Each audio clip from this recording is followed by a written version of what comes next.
Okay, can I have your name, please? My name is Joan Lindo. And what is this meeting about with all these ladies? This meeting is about moms in prayer.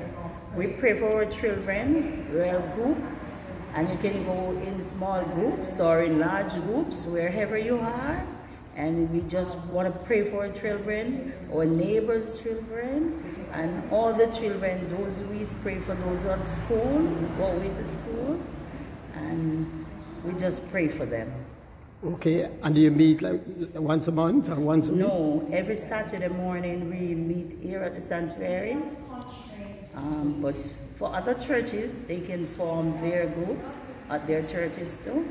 And it's even 2 or 3, it doesn't matter while we are praying for them. That is fantastic. Okay, I'm going to take a shot of the group inside now.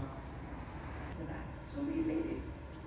Now our fearless leader, Ms. Janet Leggett, said, girls, I want you to learn to listen for the voice of the Lord. So on the local front, I don't know if you remember this, but we had a spate of where children were being molested because they were left at home, unsupervised. Visitors would come, air-conditioned people would come, this one and this one would come. And for some reason, the children looked enticing to them, and we began to see reports of that happening. And that came to our ears, and I said, no, that's not acceptable. And you and I know that the word in Luke 17, verse 20 says, anyone who offends these little ones, it will be better for a millstone to be hung around his neck and he be dumped in the deepest part of the sea. Now that's not my words.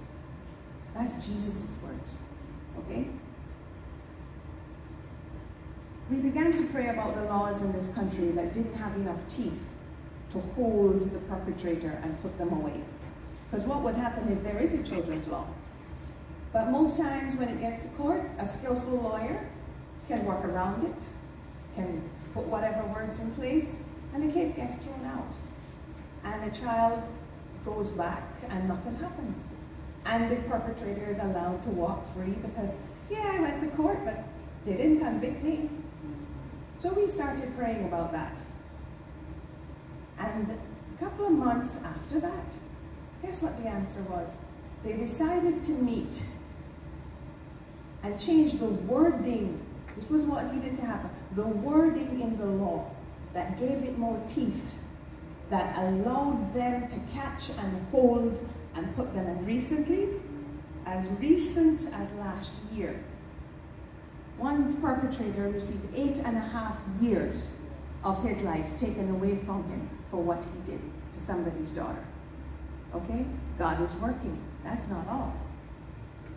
So, the punishment now has deterred them because it's just as much as if I've been found with drugs. Drugs is 10.5 years. Okay? So now the perpetrators are thinking, you get situations where mothers are out working, they leave them with a relative, and the relative is abusing the child. They swear the child won't be able to talk. So that continues. This is what's on God's heart. He's seeing this in the dark. We're not seeing it because the children are so scared that they're not speaking.